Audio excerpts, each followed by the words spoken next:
point guard. They've got a number of guys with tournament experience and also the experience of winning a MAAC championship and advancing on to the NCAA. And because they are the higher seed, the number 2 seed, Niagara, wearing the home white uniforms. Loyola in its road gray. Sharon Fisher sees his first shot rim out. Cliff Brown, who is a threat to go for a double-double every night, with his first offensive rebound. Doesn't take long for the Purple Eagles to get their first offensive rebounds. I mean, they just get after it. The quarterfinal win certainly able to beat up Ryder and the Ryder Bronx on the offensive boards. They had 18 offensive rebounds in that game. Well, back in his high school days out in Ferndale, Michigan, Cliff Brown was dubbed by a local newspaper writer the Total Package. And he kind of liked that nickname to the point where he puts TTP, the initials, on his shoes before every game. So he certainly lives up to that here as a 5th-year senior with the Purple Eagles. The league coaches thought him as a total package as well. He was a member of the second-team All-MAAC. He began his college career at Kent State University before transferring east to Niagara. Here's Amari Israel. Speaking of transfers, he was a former Fighting Irish of Notre Dame forward who transferred back to his home area in Baltimore. Lorenzo Miles. And the senior point guard for Niagara makes it very quickly 5-0. And head coach Jimmy Patsos of the Greyhounds is already upset and going to the bench. Well, it's the type of pace that you expect from Niagara and Loyola. Both teams like to get up and down the floor. As we said, their first meeting was a 96-95 overtime thriller. So both these teams will get out and run. Yesterday, Loyola beat Fairfield 76-72, shooting 51%. Jimmy Patsos put on a show of his own on the sideline. It was a hotly contested affair. And Gerald Brown, while not being as spectacular as he is sometimes, he went for 20 points to lead Coach Patsos' club. And Loyola came out flat last time out in the quarterfinals, and Jimmy Patsos got them energized on the sideline. Well, Rob, our Pontiac Series history is brought to you, of course, by Pontiac, the official performance machines of the NCAA and the MAAC. Rydell Brooks guarding Brett Harvey, one of 5 freshmen who start at the point this year in the Metro Atlantic Athletic Conference. One of those starting freshman point guards has already gotten himself into the championship game. Ronald Moore of the Siena Saints, the number 4 seed, pulling off the mild upset against Marist. Brown with a bad pass to nobody. Cliff Brown picks it off, and Lorenzo Miles with his head up. He's a senior point guard.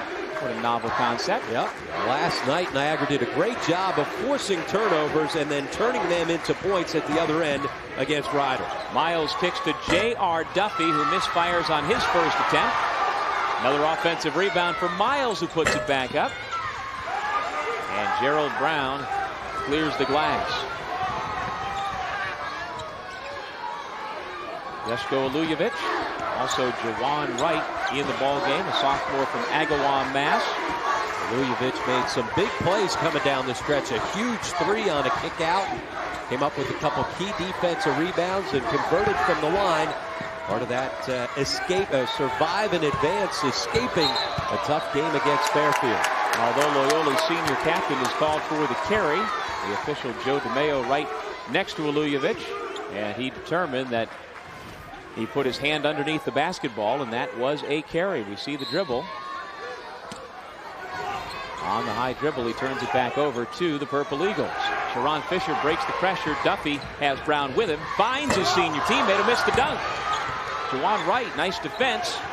And with the ball loose on the floor, Sullivan scrapping for it. Harvey's after it. And finally the whistle comes. And the possession arrow will give it back the other way to Loyola. Talking to Joe Mihalik earlier today, he said if we're able to handle the pressure defense we're going to see from Jimmy Patsos' team and make the second pass, we can get out and have numbers on the break. They had numbers that time, they just missed the dunk. He is the second winningest coach in the history of Niagara University basketball. He said it's important that we make them pay for their pressure defense. It's usually one trap and then the Greyhounds are getting back, but they want to try and score quickly at the back end of the pressure defense. Brown over Duffy for 3. And the net gets caught up on the rim again, and so we have a stoppage in play after the Greyhounds get on the board. And a couple times late in the game, that helped the Greyhounds last night. Knocking down deep threes, the net was hung up. It gave them time to get up in their full court pressure.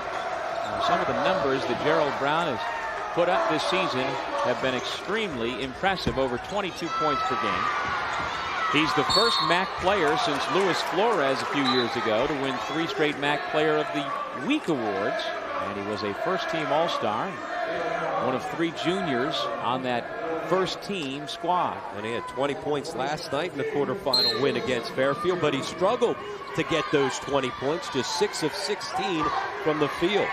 And when he went cold, it was Marquis Sullivan who stepped up and hit huge threes to get them the win. Brown again from the weak side goes for the reverse, and he'll go to the line once again. At times their best offense is a missed shot. Already here you see Niagara just getting after it on the offensive boards. Cliff Brown is the second leading rebounder in the conference, and you can see why. Well, they put such pressure on you because they can throw a number of live active bodies on the offensive boards. They'll send 4 guys to the offensive glass. Amari Israel whistled for the foul. The thing is, Doug, if they throw 4 guys to the offensive glass, if you can rebound, you can leak out and get some fast break opportunities. But sometimes it's easier said than done. Now, to help illustrate what a terrific rebounder number 33 in white is, he went for 21 rebounds in a non-league game early in the season against Binghamton. 21 rebounds in a game. Only a handful of players this year in the entire country have gone over 20, including Kevin Durant of the Texas Longhorns, who had a terrific game yesterday before suffering an injury.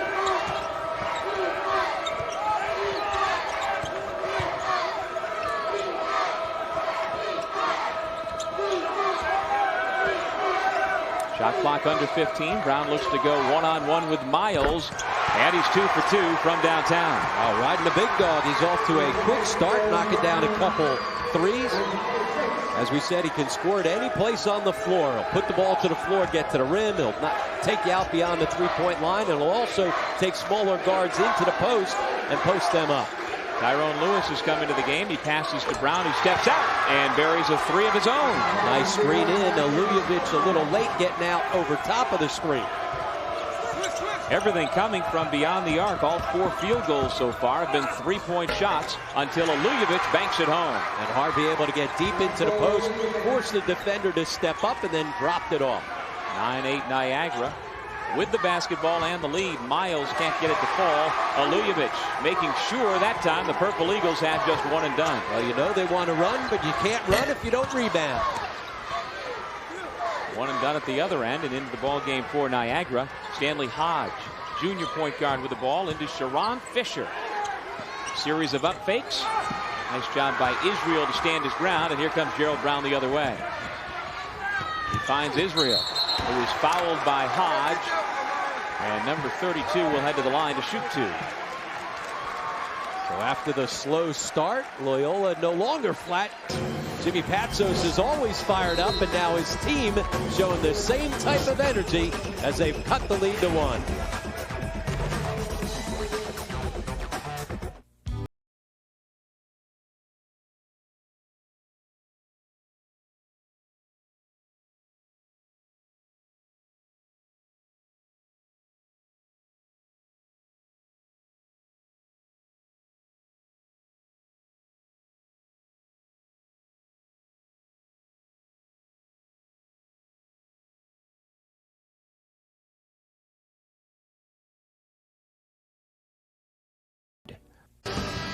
Nine-8 Niagara, and the old saying is what, Rob? What can Brown do for you?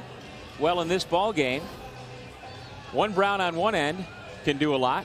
Gerald Brown, the league's leading scorer, has hit a couple of 3-pointers, and then at the other end, no relation here, but Cliff Brown can step out and knock down a 3 as well. They both have 6 points to lead their respective teams right now. And both guys hard to guard because they can score on different places on the floor, including beyond the 3-point line. Israel with the free throw, and you see that Gerald Brown and Cliff Brown both are very productive in different ways, but both very instrumental to the teams making it here to the MAAC semifinals. Israel missed the second, and we are tied at 9 apiece. Niagara's been struggling on the offensive end, just 2 for 10, and Doug, 7 out of those 10 field goal attempts have been 3-point field goal attempts.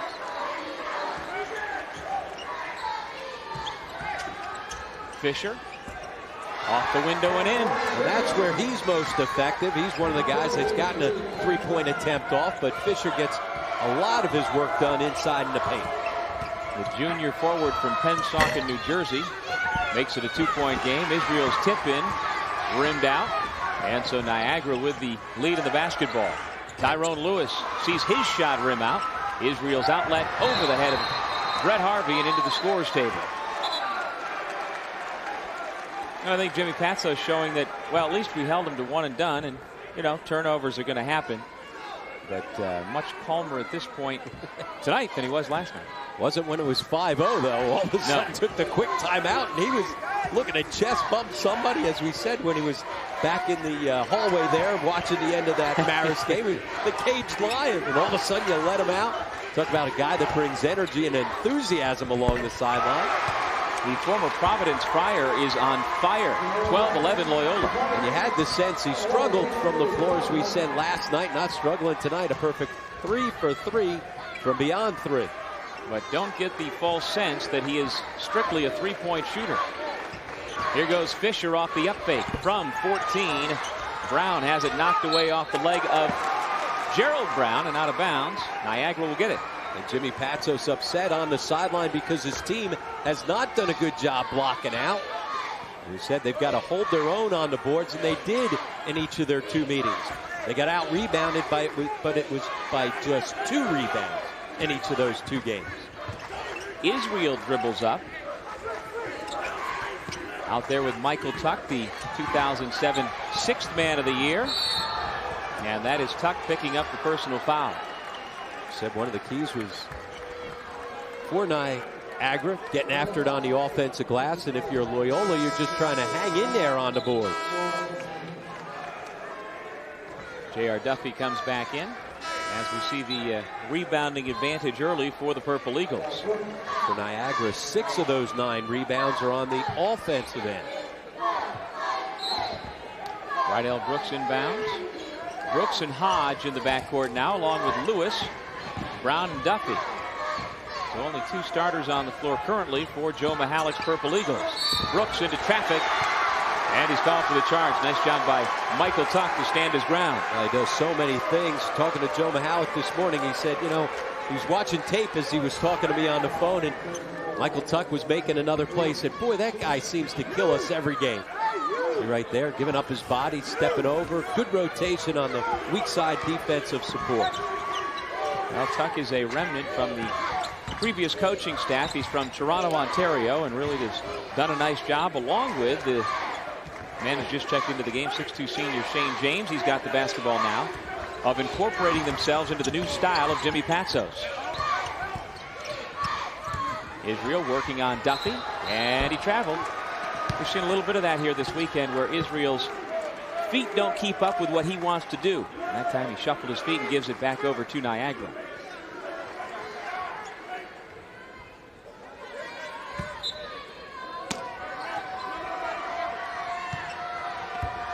Niagara finished the regular year 13-5 in the MAAC, 1 game behind Marist. Loyola was 12-6 in a tie with Siena. But because of a tiebreaker system, because Loyola swept Siena during the regular season, the Greyhounds are the number 3 seed, and Siena, which has already advanced to the finals, is the number 4 seed. Lewis with the ball as the shot clock winds under 10.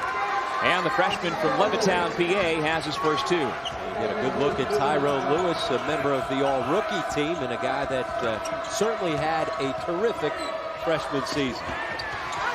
Brown was blocked by Hodge, who comes back the other way. That's a 2-point shot. Nothing but net. Well, Stanley Hodge had a career-high 18 points last time out against Loyola. And the guy that usually is a pass-first guy was that last night, as he had 7 assists and just 1 turnover. But for some reason, he seems to be a little bit more aggressive offensively against the Greyhounds. Foul on Gerald Brown is his first. Nice job by Stanley Hodge, who again is another one of those unsung heroes for the Purple Eagles. He had one of those games last night as well. Hodge had 5 points, 7 assists, and 5 steals in helping the Purple Eagles advance past Ryder. And as we said, usually a pass-first guy, but for some reason, sometimes it's a matchup, and sometimes teams will back off and give him good open looks. Hodge had 18 points, as we said, 6 for 9 from the field the last time these two teams played. And this is Hodge with the basketball, directing traffic. He is a reserve guard, but when he comes into the game, regardless of who else is on the floor, he runs the point. And certainly Michael Tuck was the 6th man of the year, but you got to suspect that a very good chance that Hodge was the runner-up in that voting. Hassan Fofana has come into the game and, like a bull in a china shop, went down the paint and picked up his first foul. And he is a bull. Look at his upper body strength and size. Timeout on the floor here in Bridgeport with 11:39 remaining in the first half. Hodge and the Purple Eagles on top by 3.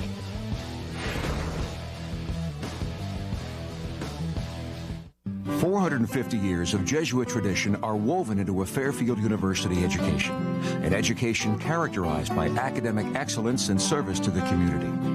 Fairfield's success is fostered by a caring faculty that knows their students as individuals. Located just an hour from New York City, Fairfield University combines a park-like campus conducive to learning with the city's cultural and career advantages. Fairfield University, where education reflects the challenges and opportunities of a changing world."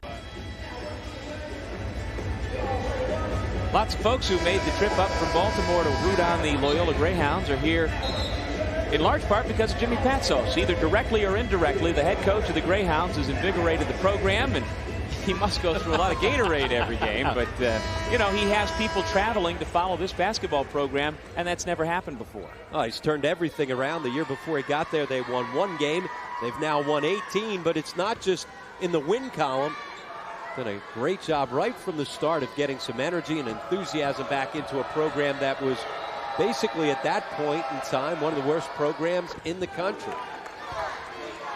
Reitz Arena was never much of a home court advantage until the last couple of years when Jimmy Patsos started getting the fans in. The attendance is up 117% for their home games. And they did so many things. He was going on campus giving out T-shirts. You saw a couple of those T-shirts in the stands there, and doing different things. They got a band from a local high school that came in, the marching flock, and that building goes crazy just as he does at times on the sideline. Well, Patsos has a passion for sports. He's a Boston native, so he's back home in his native New England.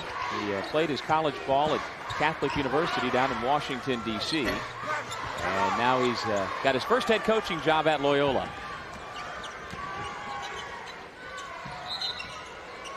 Traveling violation against Sharon Fisher. We haven't really seen Sharon Fisher get involved. He's got a couple of points, averaging nearly 22 per game. And by playing in this game, if my math is correct, he has now played in 75% of Niagara's games this year, so he will qualify for the NCAA scoring leadership, where he's in the top 10. And he is number 2 in the league behind Gerald Brown. He's been playing out on the perimeter a lot so far here tonight, and spending a lot of time outside the three-point line instead of in the lane where he can really utilize his wide body. He tries to close out on Alujevic, but gets there late. And Alujevic has himself his first three-pointer here tonight. And he's a post guy who's very comfortable stepping out from beyond the three-point line. 37% on the season, and hit a huge three late in the game last night. Big part of the reason why the Greyhounds were able to survive and advance with that 76-72 win over Fairfield. We're at the arena at Harbor Yard in Bridgeport, Connecticut for semifinal number 2 of the MAAC tournament. Doug Sherman with Rod Kennedy, and the Loyola Greyhounds from Baltimore are trying to get to the MAAC finals. And Hassan Fofana has picked up his second foul since coming off the bench for the Greyhounds.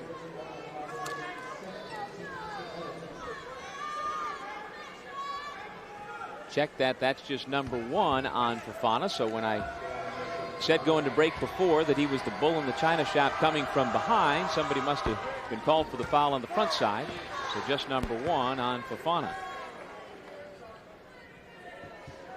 Sharon Fisher missed the First 8 games of the season sitting out with a suspension, but since he came back in, Doug, he has just been a guy that made an immediate impact. In their first meeting, had 28 in that game, got to the foul line a ton, 9 for 10 from the line. When he's scoring it for Joe Mihalik, he gets himself to the line. Lane violation, so wave off the free throw. As you can see, Joe Mihalik not happy about that. He is a 2-time MAAC Coach of the Year, and he's got his Purple Eagles on top by 2. Brown with a quick release. First field goal from inside the three-point line. Stepping out, posting up in the mid-post. He'll step through, face up. Miles being hounded by Shane James. He picked up his dribble and has to make a very dangerous pass back out to Duffy. 15 on the shot clock. Hodge waves off Fisher. Says, get inside. Let's see if we can't post you up. Instead, Fisher wandering back out beyond the three-point line. Benson Edgemonye just into the game, showing some terrific footwork. Well, he showed it last night. A perfect 3 for 3 from the field in the quarterfinal game. A guy who really did not play very much all season long, but over the last 3 games, starting to give him some good minutes off the bench. And in the last 2 games, it was against the MAAC Defender of the Year, Riders Jason Thompson. Yeah, and also did a good job defensively inside. His size bothered Thompson at times. Lujovic, quick pass inside to Fofana, bulling his way up and over Benson Edgemonye. Well, Fofana able to carve out some space inside, the former Maryland transfer. He's a junior from Weston, Massachusetts. 8.5 minutes to go in the first half. Miles left wide open, and he knocks it down. Now that is the man who is the all-time three-point shooter in Niagara University basketball history, and I would say you wouldn't want to leave him that open. No, and he was wide open because Fofana came out to hedge, but doesn't have the quickness to be able to hang with Miles. James on a mismatch, drives around Duffy.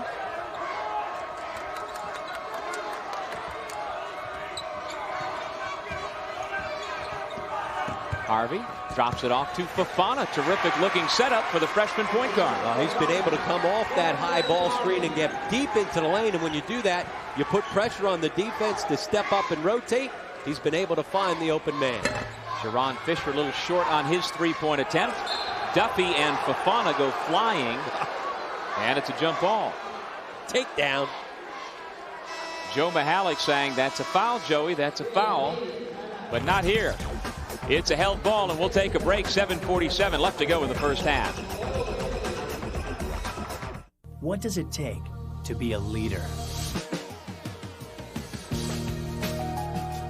A strong foundation to understand the challenges of our world. The vision to inspire others.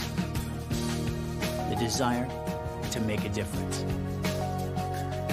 Jesuit education at Loyola. Preparing tomorrow's leaders today.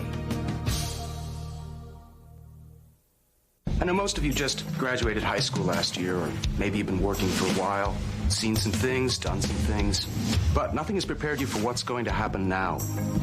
We're going to set goals for each of you. Way up here, here, way up here, and then we're going to help you exceed them. Believe it. And when finished, you're going to have not just a degree, you'll be a different person, a better person. Welcome to Iona. Aspire, achieve. Iona. Call Iona College at 1-800-231-IONA. Niagara with a 1-point lead over Loyola. It's a good look right there. You want to break something down here for us, Coach Kennedy? Well, you asked how Lorenzo Miles could be so wide open on the high ball screen. You're going to see Fofana hedge, and then Harvey gets caught underneath. Thought it was going to be a screen. Instead, wide open look for Lorenzo Miles, the all-time leader in three-point field goal percentage. That's why the coach isn't happy.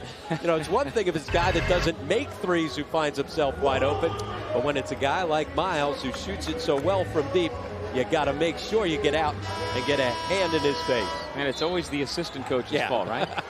Well, he knows that very well. Gary Williams, anytime anybody scored on any situation, would turn and get after the assistants. And Jimmy Patsos, a longtime assistant on the bench, was on the receiving end of a lot of those. Here is Sharon Fisher fading away from Israel. The tip dunk by the 5'10" Tyrone Lewis. Plays a heck of a lot bigger than that. It's his tip put back that forced overtime in their first meeting. Jimmy Patsos a little bit too animated on the sideline. Picks up his first technical of the game. You say first as though there might be another. But you know what he does? He gets one every game. And then he usually seems to settle in and back off. We saw him get a technical last night. But he usually seems to compose himself and not pick up the second one. So Cliff Brown at the line, shooting 2.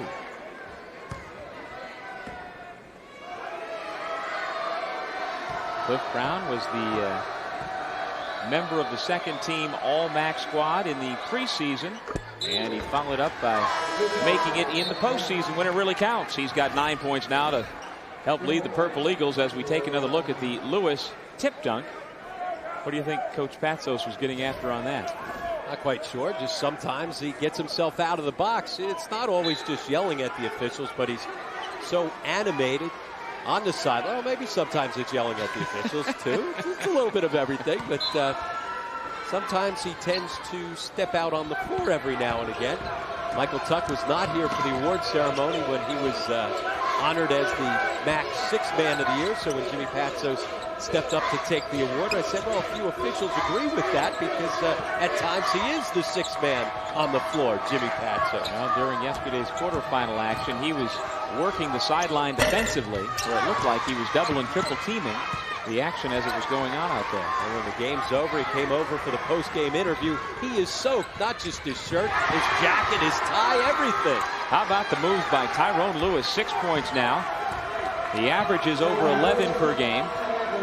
And he is fully back to being healthy. Missed time earlier of the year with a knee injury. Still wears the brace, but his coach, Joe MAAC, says he just likes to wear stuff. He likes to accessorize.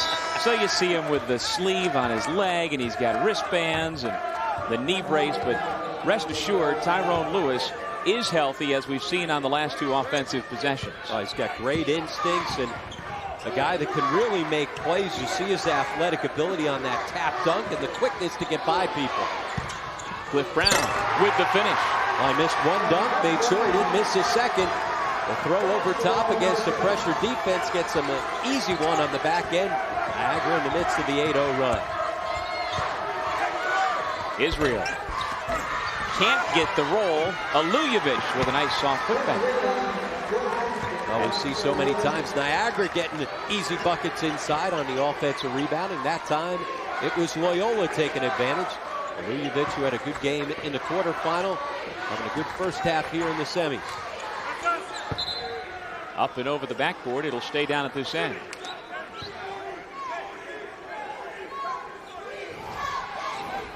This defensive assignment out of the full court pressure. Nobody's back. Cliff Brown finds himself wide open and this time finishes it. Jimmy Patsos saying, who's supposed to be back? And rest assured, he then spun and asked the assistants who was in charge of making sure somebody was supposed to be back. And he does it again. Marquis Sullivan picks up the foul, and there we get a good look at Tyrone Lewis, the freshman from Levittown, Pennsylvania, out of Harry S. Truman High School. He was the class president and an honor student back in his senior year. And like I said, his coach says Tyrone's just fine. He likes to wear the braces and the stuff. See the knee brace on his right knee and the stuff on his right arm. Nonetheless, it does not hinder him from playing above the rim. It's pretty impressive. The recruit out of the Philadelphia area. Joe MAAC spent so much of his coaching career as an assistant at LaSalle, and there's contacts throughout the Philadelphia Catholic League. And the surrounding suburban areas have paid dividends for him at Niagara. Well, Joe MAAC's battle cry in the month of February was be a team on a mission. As we take a look at Harvey getting a nice finish. But Joe MAAC certainly understands motivating and understands coaching in the postseason, as he has done so well during his 9 years at Niagara. And we should also add his long stint as an assistant coach in the MAAC at LaSalle, back when the Explorers were in the conference. LaSalle certainly did pretty well in the postseason as well. Well, when you have the likes of Lionel Simmons, you're going to win some games in the MAAC or any other conference. And he's done that as well here at Niagara. You talked about the fact they've been to the semifinals 7 out of 9 times. 3 out of the last 5 years, they've also been in the MAAC championship game, including winning it back in 2005. Lewis very quickly into double figures with 10. And you know, the coaching part of it for Coach MAAC isn't just X's and O's, it's recruiting. He has really upgraded the talent level and consistently maintained that for nearly a decade at a school that had not been able to get that much talent in recent years. And again, as we were talking about, going to places where he's got contacts, going into D.C. where he was an assistant coach for Morgan Wooten in the D.C. Catholic League at DeMatha, and then also going into Philadelphia. When you go up and down their roster, Lorenzo Miles from D.C., Stanley Hodge from D.C., and then a couple of guys from Philly, Sharon Fisher from Roman Catholic, and also now the fine freshman Tyrone Lewis from Levittown, just outside of Philly. Gerald Brown at the line. He now has 12 points. And just a couple of years ago, Joe MAAC helped Niagara University break a long drought of going back to the NCAA tournament. It had been 35 years up until Coach MAAC led the Purple Eagles to the big dance 2 years ago. They won the regular season back in 2005 and then able to win the MAAC tournament behind the fine play of Player of the Year Juan Mendez, along with senior stars Alvin Cruz and David Brooks. And Niagara has a 6-point lead after the 2 made free throws from Gerald Brown. Stanley Hodge off to Lorenzo Miles, who goes around to Lujovic, elevates and buries the mid-range jump shot. Yeah, good pull up. Turns the corner, stops on a dime, and then, as you said, elevates over top of everybody for the finish. Absolutely, Rob. And so often we see people over-penetrate, but Miles felt that's where I need to go up before the defense can close out on me. Yeah, you're right. Guys come flying in there and fade in, and all of a sudden leaning in, and you get the contact.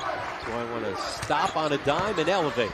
Tuck with a nice catch as Fisher took a chance on the steal and had it burn him. Yeah, good seal as well on the post up to carve some space on the block. And the junior from Toronto, Ontario, Michael Tuck, on the board for the first time. With Brown, no. Lewis flying in, and he went over the back of Michael Tuck. And he can come flying in with his athletic ability. Saw a tap dunk earlier. This time, again, Niagara, as we said, not afraid to go throw guys at the offensive glass. Even their guards will come in and crash. Loyola down 6 with the ball. Harvey short on the 3. Lujovic taps it out, and it'll stay at this end. James and Miles were chasing after it. And Jimmy Patsos goes chasing after a sub. He was upset that his team was unable to track down the loose rebound. And he went down and he was fighting through assistance, knocking guys over. He didn't point to anybody. He grabbed him and got Israel back into the game. Brown, tough pass. Tuck again with a nice reception and the turnaround. That's why Joe MAAC, when I was talking to him earlier, said for some reason Tuck just seems to kill us. He's given him a good effort here so far off the bench in the first half. Well, Patsos calls Tuck our X factor.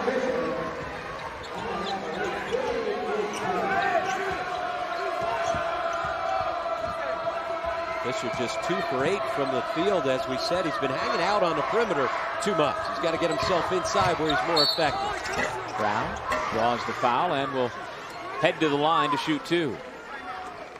The winner of this game will play Siena tomorrow night in the MAAC Finals. The Saints knocked off the #1 seeded Marist Red Foxes earlier tonight, 86-78. Will it be Michael Tuck and the Greyhounds? Jimmy Patsos hopes so. We'll be back after this.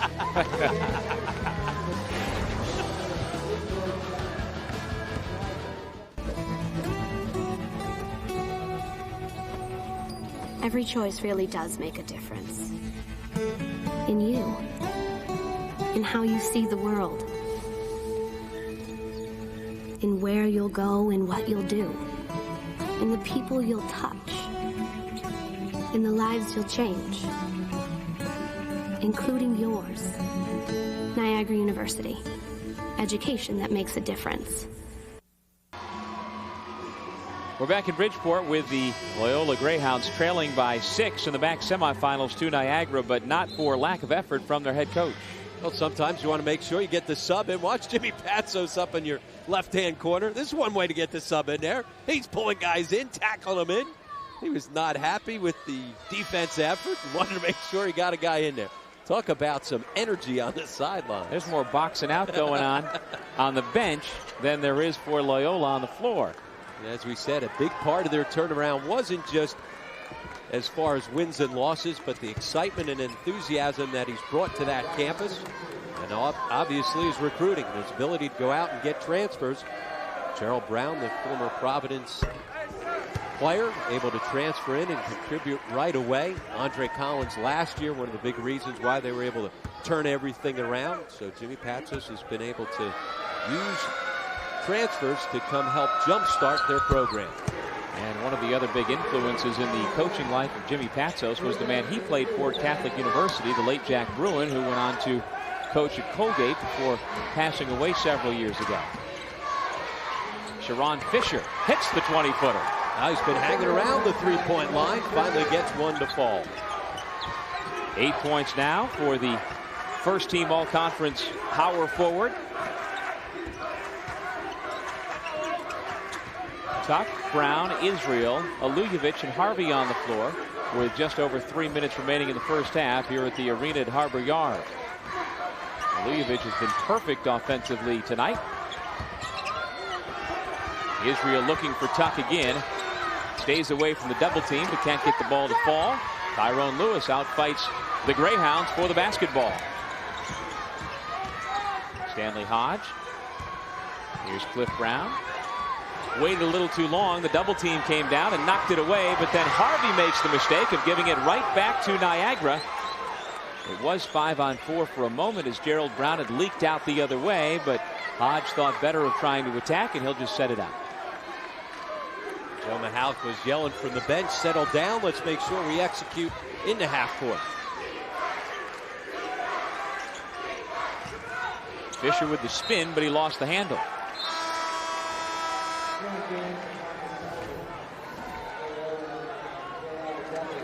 John Fisher trailing, stepping right into the three, knocks it down. Not quite as animated, but got the point across. And Fisher is a 42% three-point shooter, so you can understand why he'd be lingering around the arc. He can score in so many different ways, as we've talked about and seen all season long. And again, you wonder, the record for Niagara right now, 20-11, how good would that have been if he hadn't been suspended for an off-campus incident for the first 8 games of the year? Not only do you lose his scoring, rebounding, and presence inside, but it takes a while for everybody to settle into their roles. And one of the reasons why the Purple Eagles got off to a slow start, but once they were at full strength, including having Fisher in the lineup, they got themselves on quite a roll. They've won 9 in a row, trying to make it 10 and advance on into the championship game. Well, Niagara was picked in the preseason coaches poll as the number 2 team, and in spite of that, began the year without Fisher, losing 6 out of 7.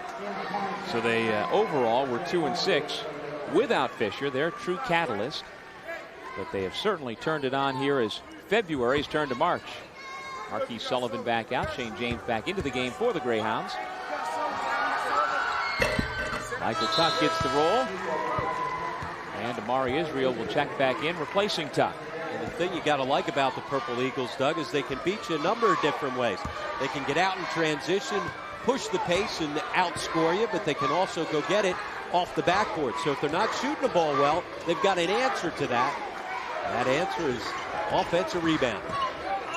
Miles with a chance for a three-point play, a blocking foul called against Gerald Brown. They also have that nice mix of some senior leadership, including the point guard, Lorenzo Miles.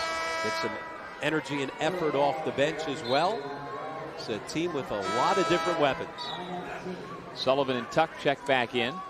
That foul on Gerald Brown, his second.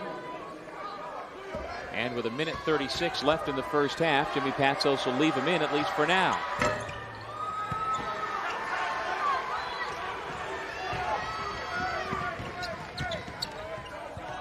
He played a long stretch in the first half last night, you remember, Doug, with 2 fouls, and was able to avoid picking up that 3rd foul in the first half. Near steal by Lewis. He and Harvey scrapping for it. Harvey still after it. And we've got a whistle and a foul against Cliff Brown. That's one of the things that Jimmy Patsos really likes from his freshman point guard, his ability to scrap. He's not afraid to put his nose in there. He likes the effort that he gets night in and night out from Brett Harvey. Brett Harvey, a guy who originally committed to Manhattan, and then with the coaching change as Bobby Gonzalez moved on to Seton Hall, Harvey opened his recruitment back up, and Jimmy Patsos was able to secure his freshman point guard. And Harvey came in and started right from day one and grew up fast, and his coach says that indeed he did grow up pretty fast. And he pretty much had to. There was no choice.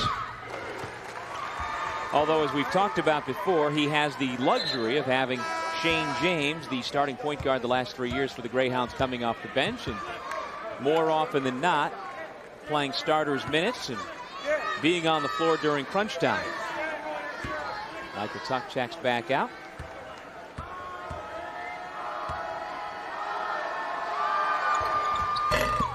And the Greyhounds back within 6, 1:14 to go first half.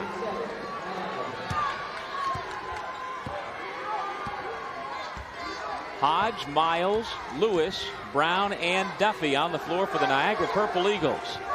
Here is Lewis with the dribble. Hodge drives on Harvey, drops it off, and Cliff Brown with the finish. Well, there's the point guard we said. He's a guy that thinks pass first. Terrific job getting by his defender. Got himself deep into the lane, and the nice dump off, and off comes the jacket. Well, the lead is back up to 8 on the emphatic dunk by Cliff Brown, and now has 13 points. And we talked about Hodge the last 5 games of the regular season, and then here in the MAAC tournament has been terrific. Well, he forced Fafana to step up and give defensive support from the weak side. That left Brown wide open. Hodge put it right where it needed to be.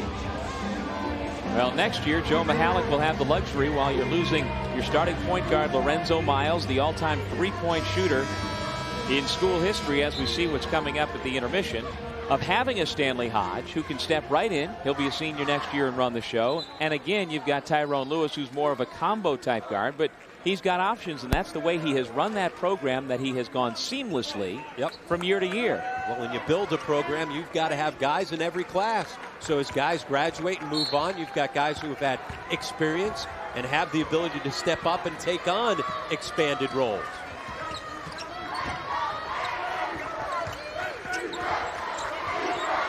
Truly never seems to get himself into a situation where the cupboard is bare. Here is Lewis on the steal and the dunk.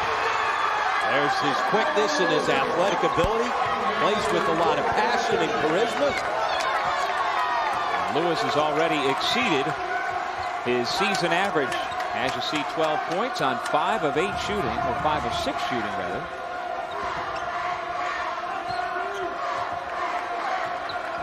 Shot clock is off.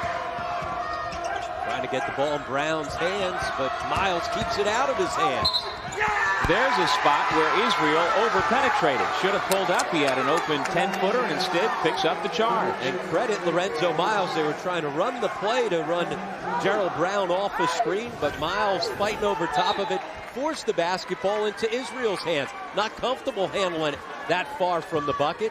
Puts the ball to the floor, and instead of pulling up, as you said, over-penetrated, picked up the charge. That's his second foul. Time in the half, wasting away. Lewis fires it up and can't hit the backboard, but Joe Mihalik says everything's okay. All smiles as they head into the locker room.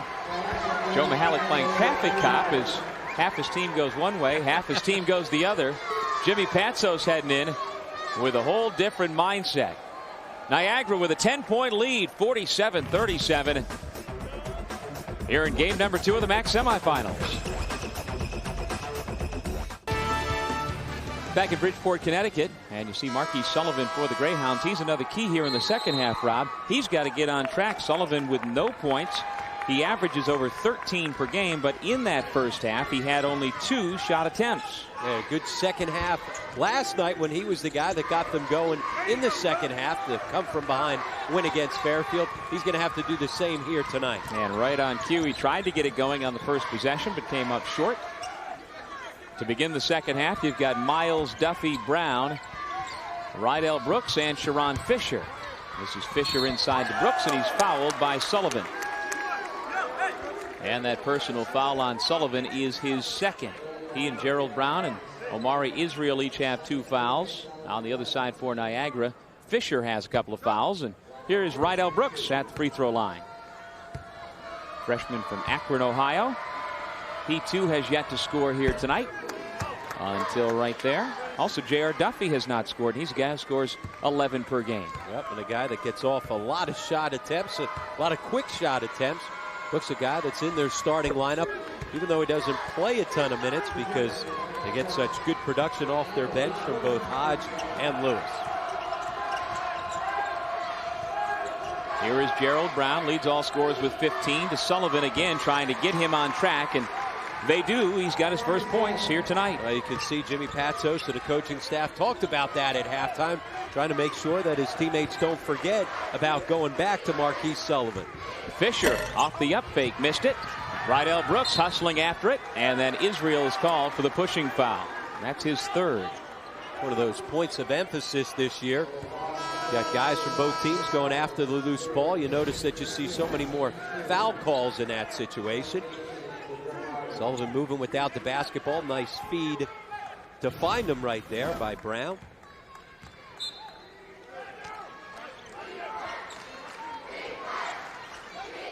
Lorenzo Miles had a nice first half with 10 points. In last Sunday's regular season finale, he had the big go-ahead shot and a big win over Ryder. Also had a big game in the MAAC tournament finals a couple of years ago. There's Fisher with the floater. And it started with the up fake. He shows the ball from beyond the three-point line, and you've got to respect it. He got himself into the lane and didn't over-penetrate, instead pulled up.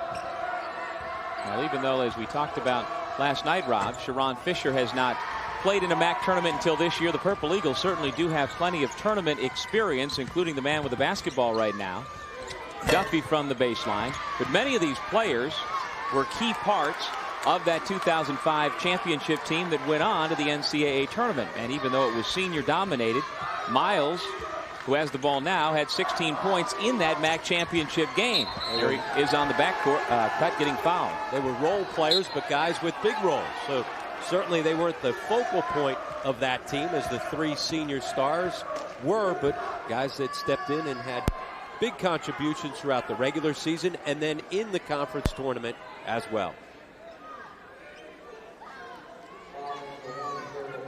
The officials go over to the scorers table. Any guess here, Rob? You see Pat Driscoll talking with Will Bush. No guess. I'm not quite sure.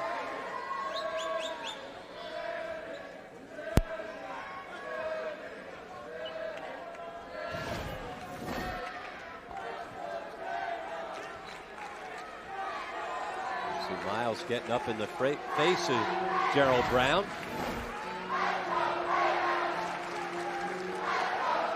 And in the lull in the action, the fans who've made the trip here to Connecticut from Baltimore are chanting, "Let's go Greyhounds," trying to urge on their team.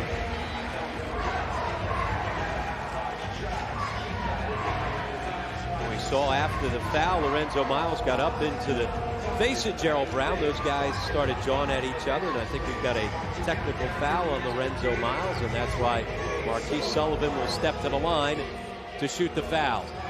And that goes as the second personal foul on Lorenzo Miles. Sullivan, an 85% foul shooter, is the easy choice to send to the line.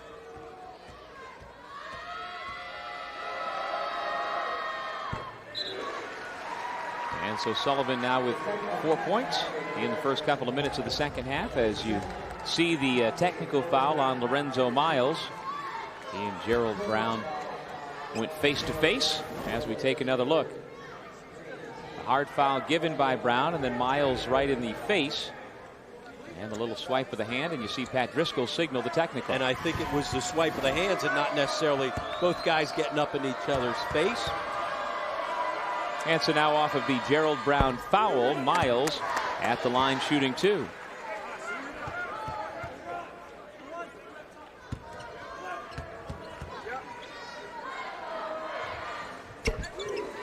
A dozen points for the senior out of Washington, D.C. Back into the ball game for the second time tonight. Greg Manning, number 10 at the point, giving it to Fofana. And the big fella on the reverse. Well, Fofana giving him some scoring, comes in averaging less than 3 points per game. But if he gets the ball that deep into the paint, he's too big to guard inside. Fisher, what a move, and a chance for 3. But there's where Fofana has problems. He can certainly use his size to post people up on the offensive end, but then he's got tough matchups against much quicker players on this level out on the perimeter. So Fofana finally comes up with the catch, able to score it inside, but then they score it quickly on him as Fisher's able to run right by Fofana.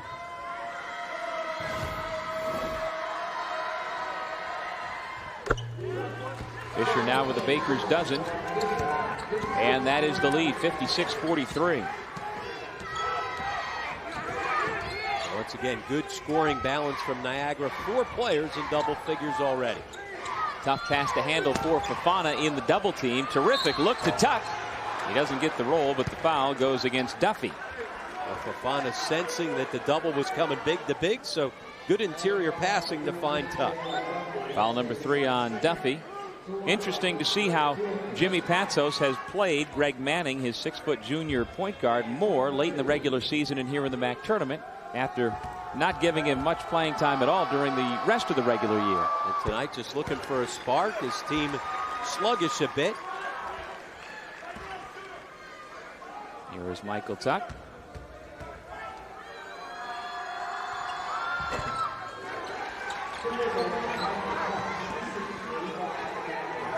Here's where you're sluggish and you're stuck a bit. You got to find some easy shots, and Loyola's got to get something going with their pressure defense. It was their pressure defense that bailed them out late in the quarterfinal win against Fairfield.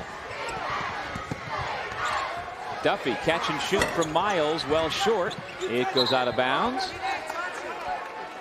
Pat Driscoll says Manning was the last to touch, and so the Purple Eagles will keep it. And Joe Mihalik goes back to his bench to bring Hodge and Lewis back in. Well, nearly a turnover against the pressure defense, but after that they get it to the middle of the floor, and then Miles able to direct and find an open look for Duffy. Fisher gets the roll, and he's starting to heat up here in the second half. Yep, starting to get himself inside a bit. That's the thing about Fisher. Step you out to 3, take you into the low post, and his last couple of scores at the high post. Sullivan with the deep 3. Deep guarded 3, not necessarily a good shot. On the floor, Fofana, and a jump ball. The possession arrow points the other direction, but credit the big fella for getting down to the hardwood. Gathering that ball, saying it's mine. Nobody's taking it. Looks like an offensive lineman getting after a fumble. Nobody's wrestling out of his hands. Goes down. Make sure you force a tie-up, even though Niagara will retain possession of the basketball. Might want to check the floor down there to make sure there are no indentations. Big fella went down hard. Pressure broken. Lewis hands back to Hodge. And they break it by getting the basketball into the middle of the floor. Tuck was standing on the baseline when the ball touched him. So nice job to avoid the turnover by Lorenzo Miles.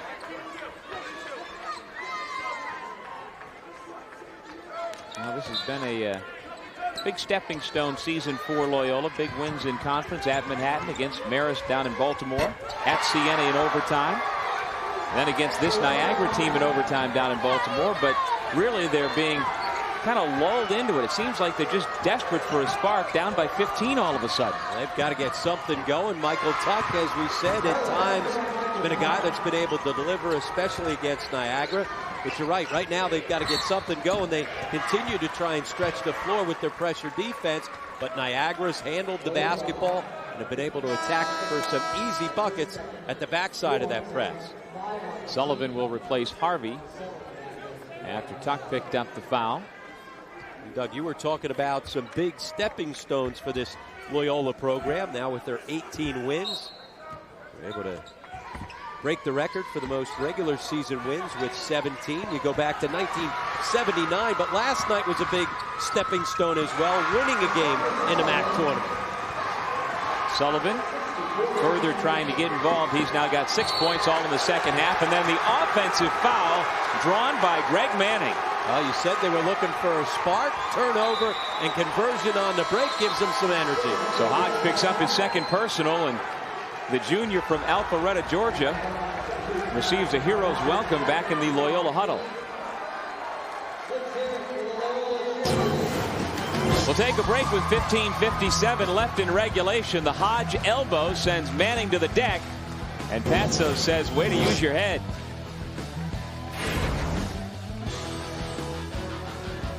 It's a college in the city. A college in the country. It's big. It's small. It's modern. Traditional. It's Frisbee on the quad. It's big-time basketball at the Garden. It's the best of all worlds.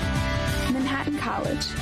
A world-class faculty and student body on a beautiful, quiet campus. Minutes in the center of everything.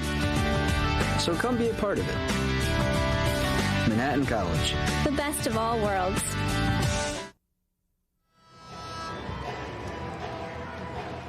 Loyola has cut the lead back to 11. Niagara on top 60-49 in this men's semifinal of the MAAC tournament.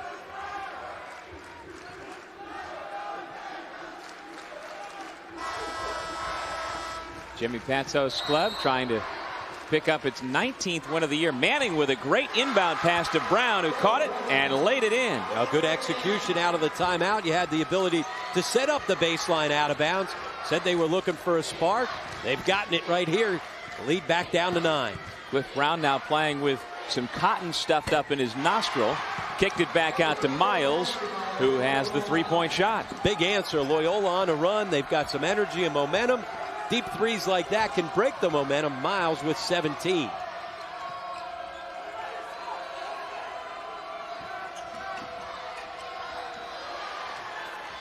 Chase for the basketball. Sullivan got to it, and so that's the over and back violation. But good hustle by Sullivan to get there. It was going to be a layup at the other end. Here's the execution off the inbound.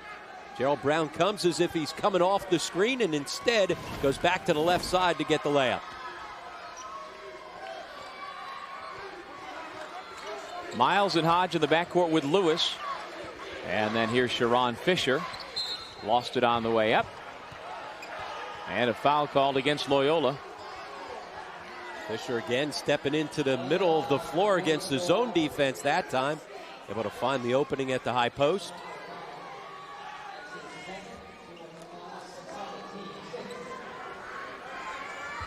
A game that had such pace in the first half really has slowed down to a grind here in the second half. The foul against Fofana, his third. He stays in the ball game to patrol the paint on the backside of the zone. This is a small lineup for Loyola with Manning on the backside of that zone. Fisher had his pass batted away. Cliff Brown spotting up. That's an air ball, and Fofana clears. Trying to break Niagara's rhythm. They've been going at it pretty good against the man-to-man, so they switch up and go zone.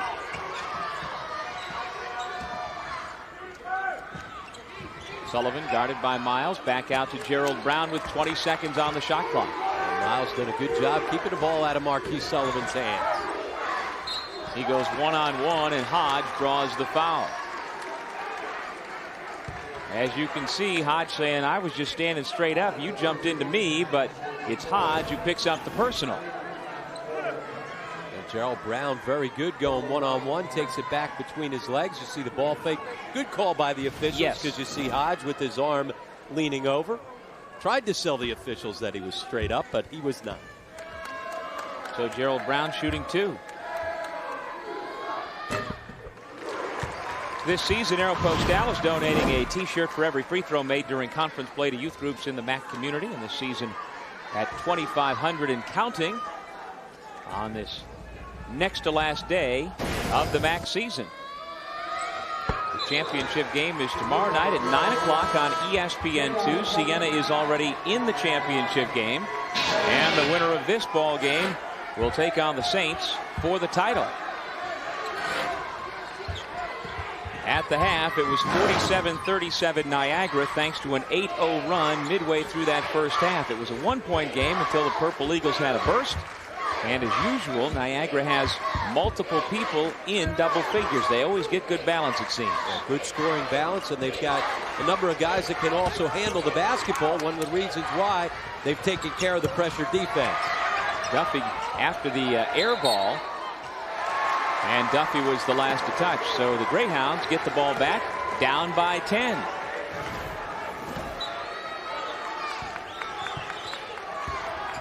Sullivan sold it.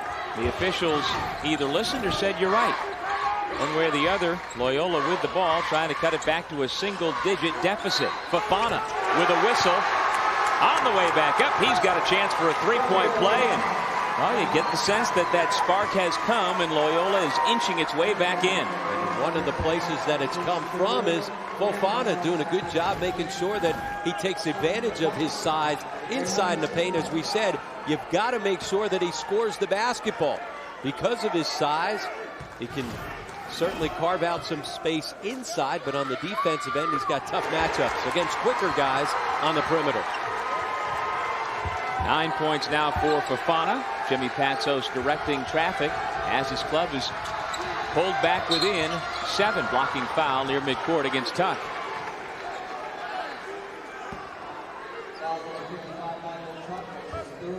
Third foul on Michael Tuck moments ago.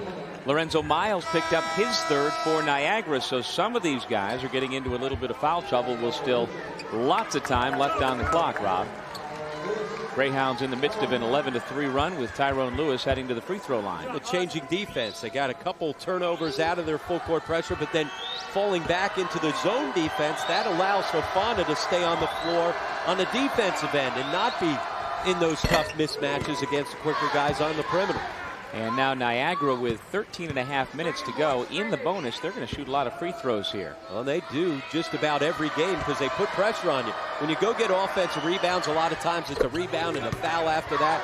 And their ability to stretch out and put the ball to the floor, one of the reasons why they get to the line a lot. And they've been shooting a terrific percentage so far tonight. It's 16 for 19 as a team. Brown backing down. The shot over Lewis, off the mark. Cliff Brown had it knocked away by Fofana, so the Purple Eagles will get the ball. Fofana was lucky he didn't pick up his fourth foul. He was coming over the back.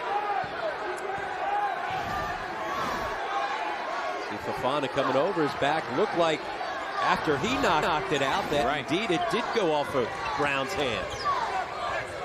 Here is Cliff Brown.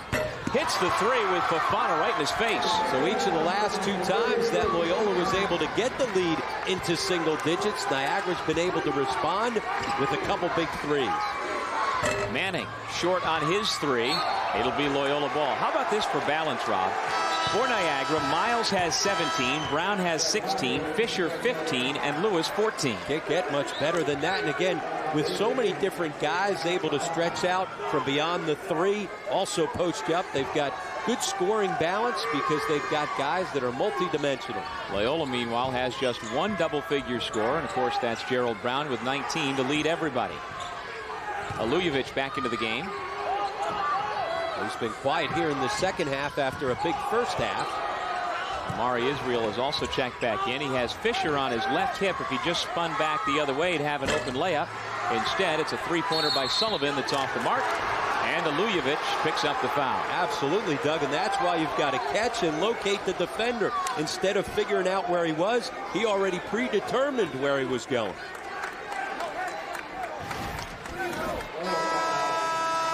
Here comes the foul over the top on the push. Once again, Niagara starting to clean it up on the backboard. Tuck back in for Alujevic, who just picked up the second foul. And so now Again, with that being the 8th team foul against Loyola, another 1-1 for Brown. The Purple Eagles dominating the backboards, a 12 rebound advantage so far, make it 13.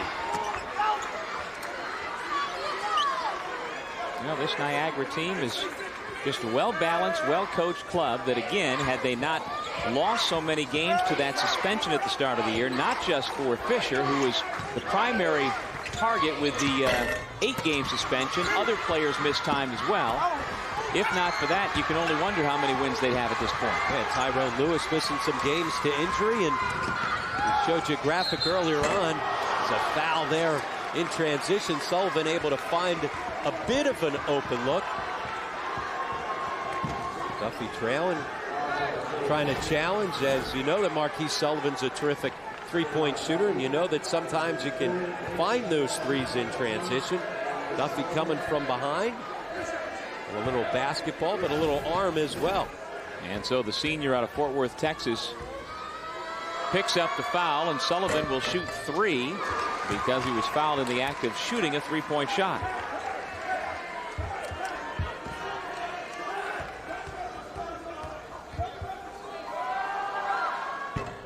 MAAC fans, get in the game. Play the MAAC Text to Win Trivia Challenge powered by Verizon Wireless. Just text the word MAAC to 2244 from your Verizon Wireless phone for your chance to win cool prizes only from Verizon Wireless. Verizon Wireless, we never stop working for you.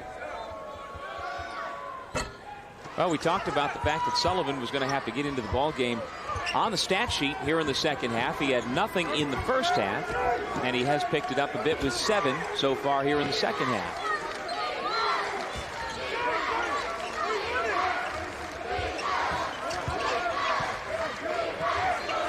Miles guarded by Shane James. Niagara in no hurry here. On top by 10.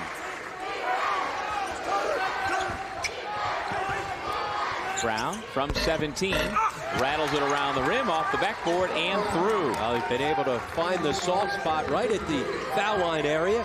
Again, different guys that can step in there and face up. We've seen Fisher knock it down straight on. That time it was Brown. Here's Gerald Brown going around Lewis, who picks up the foul. Second foul on Tyrone Lewis. And we'll take a break. Purple Eagles have themselves a 12-point lead thanks to a balanced attack. Tyrone Lewis breaking the pressure, and Mr. Brown knocking it down.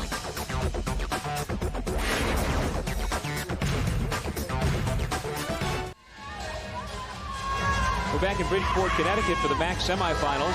Siena won the first. Niagara leads the second with 11:15 to go in the second half, and it's great to see Joe Mihalik's #1 fan is Mom Dolores, who, if you follow the MAAC, you might remember a couple of years ago as she battled and ultimately beat cancer. She was part of the inspiration as Joe Mihalik, her son, led the Purple Eagles to the NCAA tournament. And it was great to see her up in Buffalo and be able to share in the success and joy of her son being able to win the championship. And camera's cutting to her with her purple and white pom-poms, and certainly a terrific story, and she looks great. Absolutely. They weren't sure whether she would be around for the next season, let alone 2 years later, but we're happy to report that from what we're told, she's in good health and doing quite well.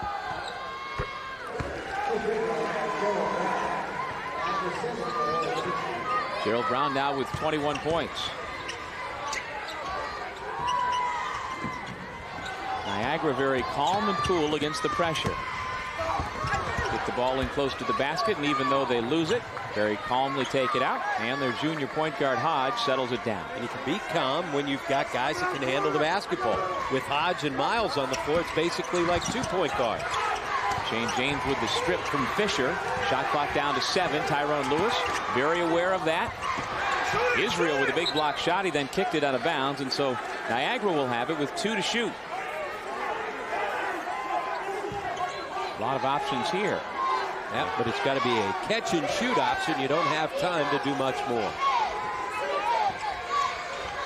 Miles the catch and the shoot. Nothing but net. Well, just like they diagrammed it.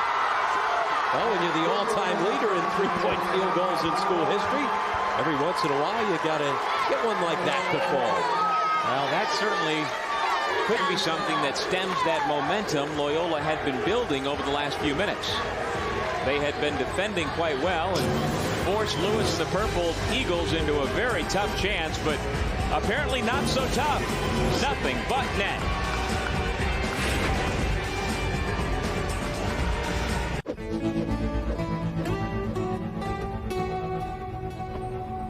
Every choice really does make a difference. In you.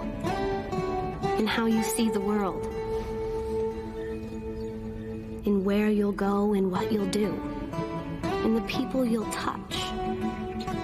In the lives you'll change.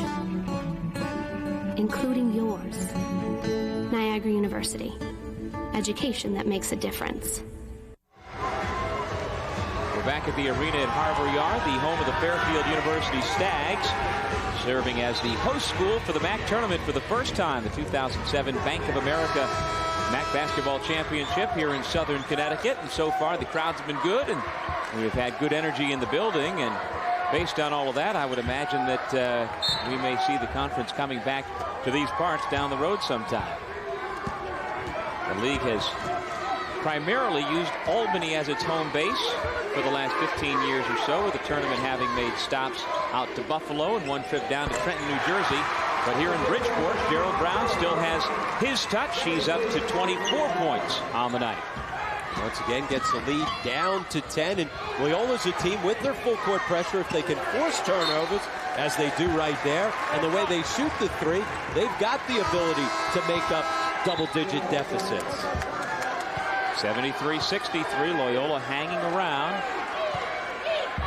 You know, some teams, Dugs, are not built to necessarily make comebacks. We talked about that in the last game, that Marist was a team that did a very good job of playing from in front, but didn't have necessarily the speed, the overall team speed sometimes, to force turnovers, as Fofana once again gets himself down on the ground, and Joe DeMeo jumps right in and says, hey, make sure we don't get anything going here right there.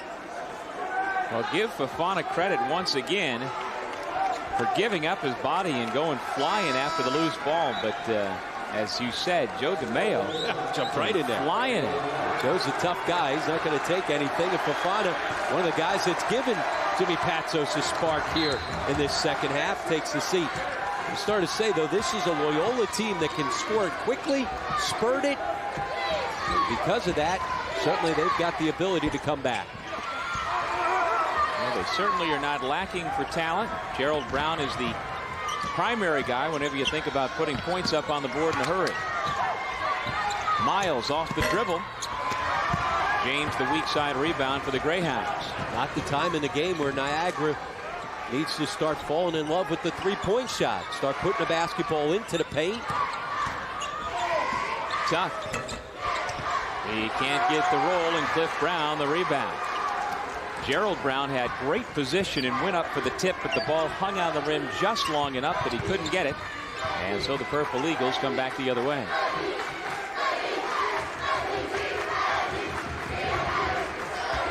Hodge, Lewis, and Miles in the backcourt. Duffy and Brown up front as Sharon Fisher gets a break here in the second half. Cliff Brown, no good, and there's another settle, if you will, for the Niagara offense. Too many deep shots that time late in the shot clock. Again, you've got the 10-point lead. Don't start settling for threes. Put the ball on the floor and get inside. And there was a good-looking shot in rhythm. Sullivan just came up short.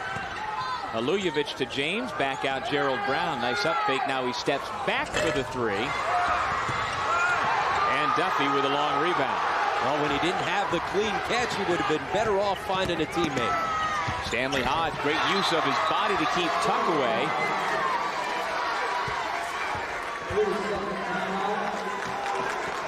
On that make, Joe Mihalik with a quick timeout, trying to settle things down.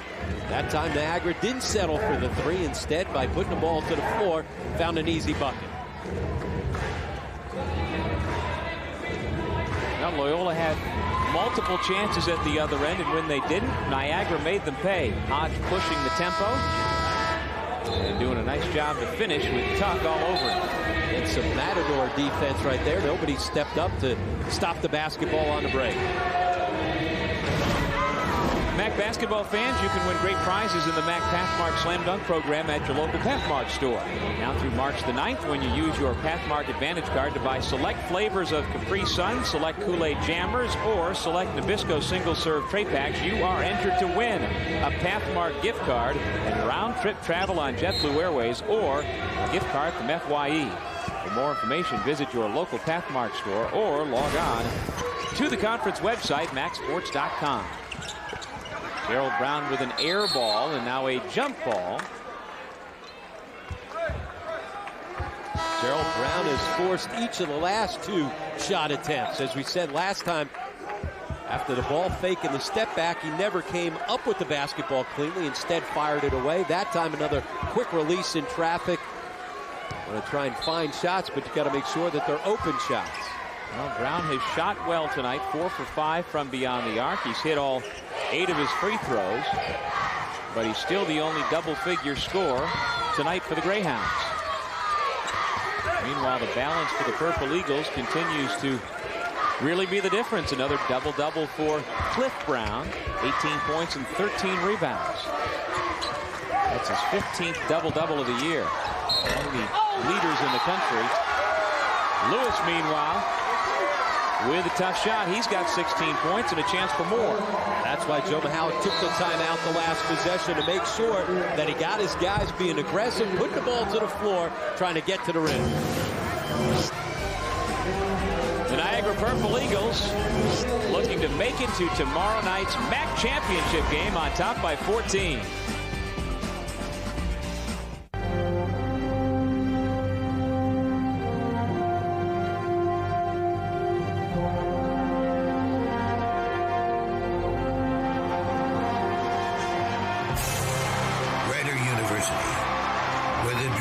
Success comes true.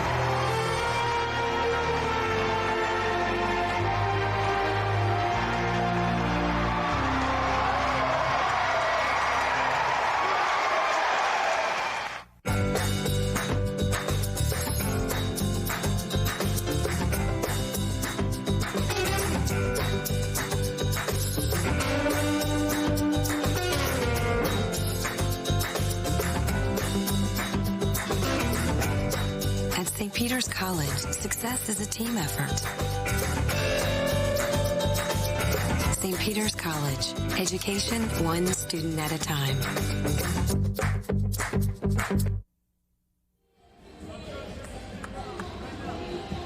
Members of the Siena Saints lounging in the stands here at the arena at Harbor Yard. Michael Haddock's at the top, the first team all-conference center, 15 points earlier tonight, as the Saints upset and knocked out the #1 seeded Marist Red Foxes. Phone on the phone said, "You saw us win, right? I'm going to be here for another day." That's right. Extending their stay in Bridgeport. Probably calling his professors to let them know, I'm going to be a little bit late. I'm going to miss practice tomorrow or class tomorrow. That's right. At least it's an excused absence for class.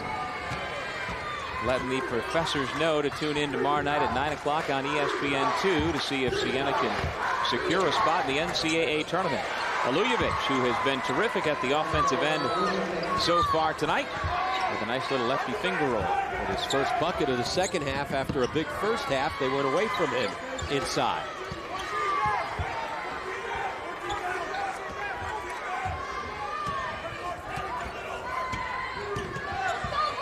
Ron Fisher has come back into the ball game for Niagara.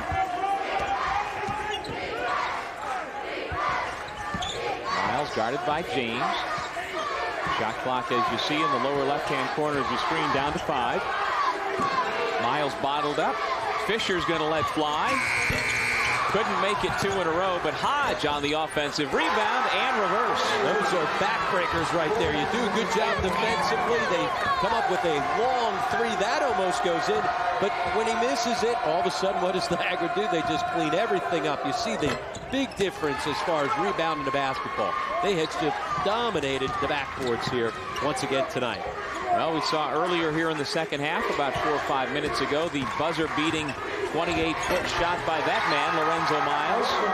Yet another backbreaker. Miles now has matched his season high with 22 points, and this is Niagara's largest lead of the night at 17. And much like last night, where all of a sudden Ryder got themselves back into the ball game in the second half, we went from 10 to 25 quickly. Shot clock winding down. Sharon Fisher nearly gets the deep three, but instead it's Hodge, one of the guards, that gets in and gets himself an opportunity for a second chance points. They just dominate the glass. At times, Doug, it's just miss it and get it.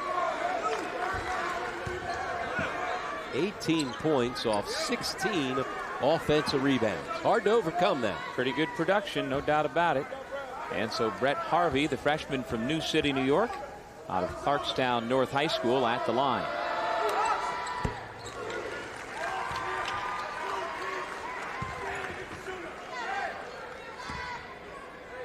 Well, there you see the four players taking care of the scoring burden for the Purple Eagles. And it's not just four guys in double figures at 10, 11, and 12. I mean, putting up some big-time scoring numbers. Well, it would appear that Niagara has stemmed the tide. The Greyhounds twice cut the lead to 9. They've got it back up. And add to that, Lewis with another chance for another three-point play. Well, perfect offensive execution a la Princeton right there. Is Sharon Fisher coming up to the elbow area. The nice dump off on a backdoor cut to Lewis. See Fisher coming high, and there's the bounce pass. And Lewis is able to get some room to maneuver. You can see his athletic ability on the finish. Lewis now with 20 points. Look at Niagara, 85 points. A little, just under 6 minutes left to go. That's pretty good scoring pace. Fofana lays it back in. He's now got 11 points. So finally, Loyola has somebody else besides Gerald Brown in double figures.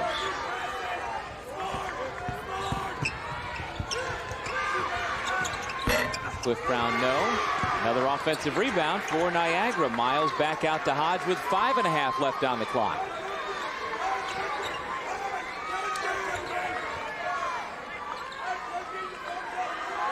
Doug, Niagara, a team that scores it throughout the season. They average 75 points per game, but then you look inside MAAC games and they average over 80 points per game. Once they got everybody back and off suspension and everything else, they certainly have scored it at a high rate. Miles called for carrying the basketball.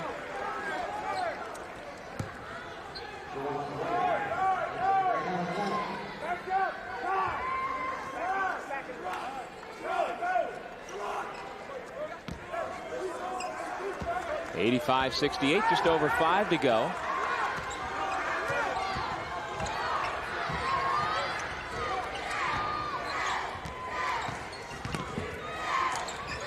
Manning. Pass to Brown, who is blocked again by the explosive leaper, Tyrone Lewis. Well, as you said, he's listed at just 5'11", but boy, does he play a lot bigger than that. Saw it on the offensive backdoor cut and then dunk on the finish. You see it right here, going up to challenge and come up with the block shot. And it's not just once in a while where it becomes apparent about his athletic ability. Every time we've seen him, it's been 3 and 4 times in a game where you go, wow, either on a dunk or on a block shot or on a rebound where he's up above the rim. And he uses his athletic ability as well. He's got good energy. You know, some guys can get off the floor and do things, but, you know, they don't utilize it throughout the game. He certainly does. Here's a good look at Tyrone Lewis, who made the All-MAAC rookie team. He was the 3rd leading scoring rookie behind Frank Turner of Canisius and Edwin Ubilis of Siena. Those other two shared the Rookie of the Year award, and Lewis wasn't too far behind. Manning with a tough shot. He draws the foul and has a chance for 3. Is getting some more time here once again tonight as Jimmy Patsos was looking for a spark off his bench. Manning able to turn the corner, take the contact. You see his concentration as his head was still up on the ball, even after the ball was well out of his hands. Well, over the last 4 regular season games, Manning was averaging about 15 minutes per game coming off the bench for Jimmy Patsos, which is a lot more than he was seeing earlier in the year. Greyhounds forced to stay up in their full court pressure. One of the keys for Niagara coming in was to handle that pressure, and they've done that through most of the game. Bad pass. Lewis able to out-jump Harvey and take it right to the bucket for another driving basket and another chance for a three-point play. And another example of his athletic ability, and also the example of utilizing it throughout the game. He goes high over everybody. Instead of a turnover, it turns into 2 points at the other end. See the catch in traffic over top of Harvey, rips it away, and then a couple quick bounces and right at the rim. And both Miles and Lewis have 22 points, and each 8 for 11 from the floor.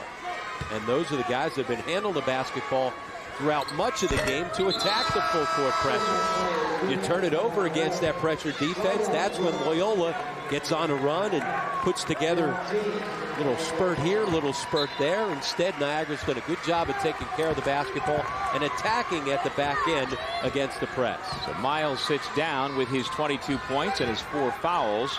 Meanwhile, for Lewis, he has matched his career high with the 23 points. Manning pass out to Alujevic. The Niagara defense is still scrapping from one sideline to the other. Shot clock under 10 as Alujevic drives right to the basket. No defense on that one as the senior lays it in. He's got 11 points as we come to you from the arena at Harbor Yard in Bridgeport, Connecticut, as the MAAC semifinals are winding down. Siena won the first game here this evening, 86-78 over Marist. And Niagara has been in control here in the nightcap for the most part. And with a 15-point lead, they'll back it out, try to take some time off the clock.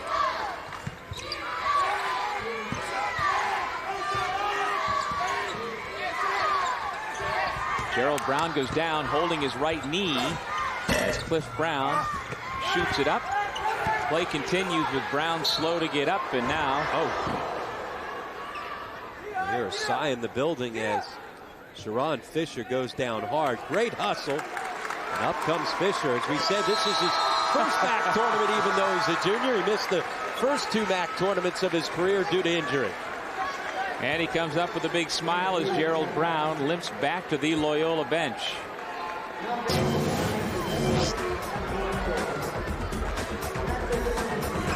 Timeout on the floor as Sharon Fisher goes flying over. I guess the Purple Eagle can fly.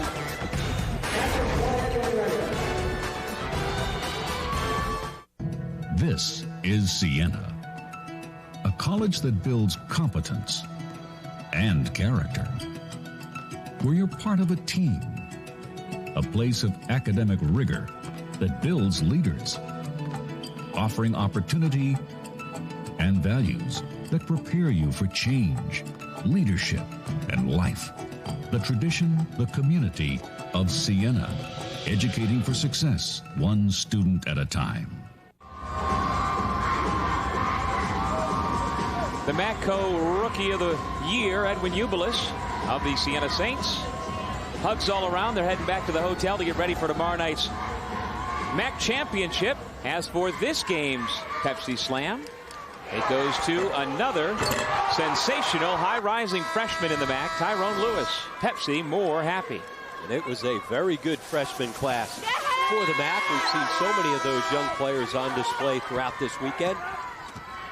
But coming into the season, a lot of people looked at this as a rebuilding year for the MAAC, and rebuilding projects went on quickly because of the talented freshmen. And I think that it will certainly pay dividends. Where this year the RPI wasn't where it's been in years past, I would think that as these players grow, they will knock off more of the higher ranked and higher rated teams, and you'll see that league RPI go back up to where it once was. Look at those scary rebounding numbers. Niagara just once again dominating the backboards. 17 offensive rebounds. You know, that makes up for a lot of mistakes. You miss shots and all of a sudden you go get it. As we said, at times their best offense is miss it and get it. Niagara has nearly as many offensive rebounds tonight as Loyola has total rebounds tonight. Hodge with the steal, and with just over 2 minutes to go, the Purple Eagles will work some more clock. And as they spread the floor, they've got the ability to put it in a couple guys' hands that can handle the basketball, including Tyrone Lewis as well as Hodge. And you've got Rydell Brooks as another guard. Sharon Fisher handles pretty well also.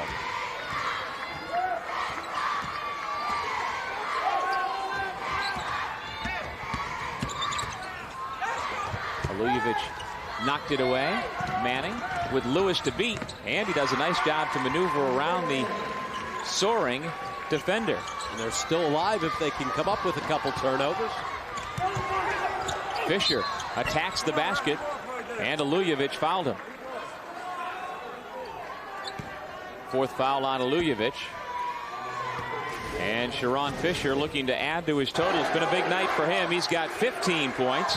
Cliff Brown also with another double-double, 18 points, 13 rebounds in what has been a very well-balanced attack, Rob. Absolutely, and these two guys coming in, the dynamic duo. And look at Fisher when he's coming at you. Like a MAAC truck coming down the lane with his size. And as we said, a very versatile team with a lot of weapons. And at this point, Jimmy Patsos is beginning to clear his bench. Sal Gattani into the game, a junior from Yorktown Heights, New York. Fisher missed the first and got the second, so he has 16. And there you see the numbers. And while neither of them shot a good percentage per se, the guards shot a terrific percentage. Yep. And again, collectively, one picks up another. Yeah, that's a dynamic duo, but you could also have a double headshot of their guards. Certainly terrific play by Miles as well as Lewis, so that's their ability to spread it out as Marquise Sullivan sits down and his day is done. But that balance, and you saw it right from the get-go. They had three guys in double figures at the half, along with Fisher with his 8 points, and they've certainly been able to build upon those numbers here in the second half. Niagara still working hard on defense. Alujevic with the layup. He's got himself 13 points. Starting to look ahead to potentially preview the final, as Siena's already there, and it looks like Niagara will be their opponent. Siena was able to sweep the regular season meeting, but Niagara was not at full strength in either one of those games. Sharon Fisher missed the first game. That was part of the early season when he was still suspended, and then Tyrone Lewis missed their second game. So this will be a much different Niagara team at full strength when they take on the Saints in the final.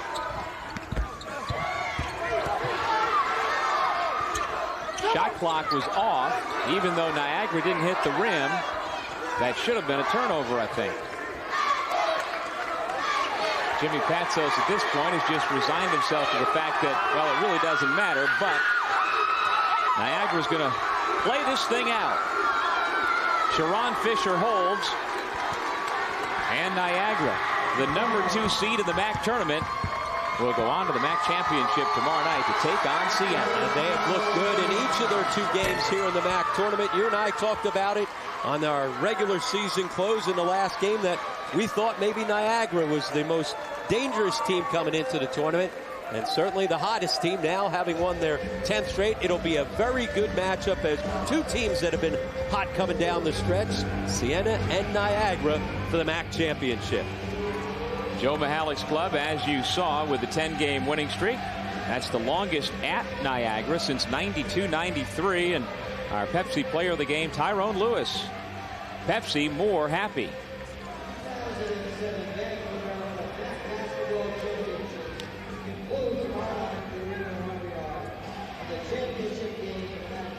Well, in case you've missed anything this weekend, let's reset the tournament brackets as we head into Championship Monday. The brackets are brought to you by Sirius Satellite Radio.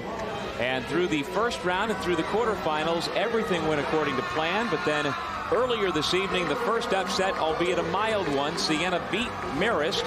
So the Red Foxes were knocked out. And then here, the number 2 seed, Niagara. Final score was only 89-79, but it felt a lot more comfortable than that, Rob. Yeah, and certainly Niagara did a good job in both of their games here. Tyrone Lewis, one of the talented freshmen in the MAAC, with a terrific game as the player of the game, but it was their scoring balance for Joe Mihalik as they will try to win their second MAAC championship in 3 years. There's Joe Mihalik with the purple cowboy hat, having fun.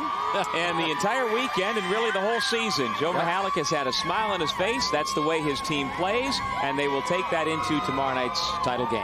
And certainly they're playing well, and as we said before the tournament started, a very dangerous team, but Siena showed how dangerous they were with the upset earlier today. That'll do it from here in Bridgeport, Connecticut. We want to thank you for joining us all weekend. At this point, we will turn things over to the crew at ESPN2 tomorrow night. For Rob Kennedy and our entire MAAC Television Network crew, this is Doug Sherman saying thanks for watching all season, and we'll see you next year.